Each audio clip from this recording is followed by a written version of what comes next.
That's great to hear. And how are you looking? I mean, looking forward, we're expecting more and more of these types of events. Obviously, there's climate change, and that's playing a big role here. How do you ensure that the recovery is sustainable, that people are not building homes in flood-prone areas? How are you looking to ensure that going forward?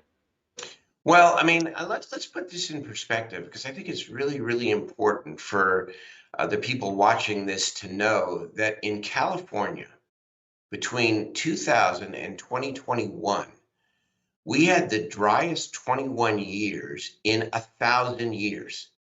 And then in late 2022, and of course, January of 2023, we have had this incredible deluge of water and wind and storms.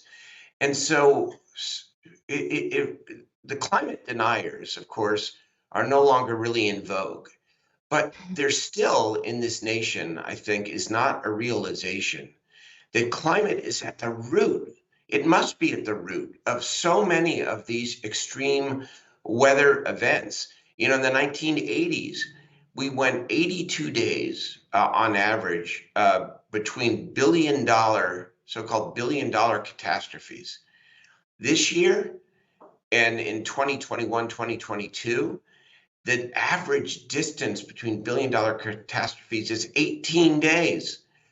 The weather and the climate is at the heart of it. And so, what do we do to prepare?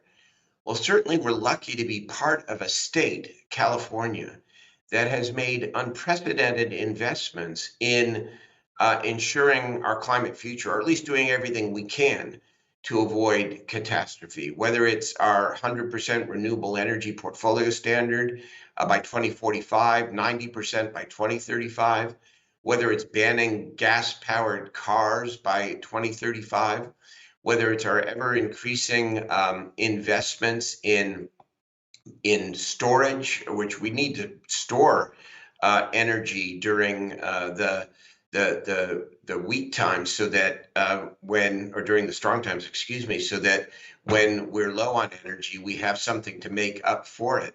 Stability is really, really important, and so we're on the forefront. I mean, the governor's budget last year had over $50 billion worth of investment in climate change. And that's in addition to improving the condition of our levees. Here at a city level, you know, we're not the state government, but I'll tell you one thing that we are focused on like a laser, and that is infill housing.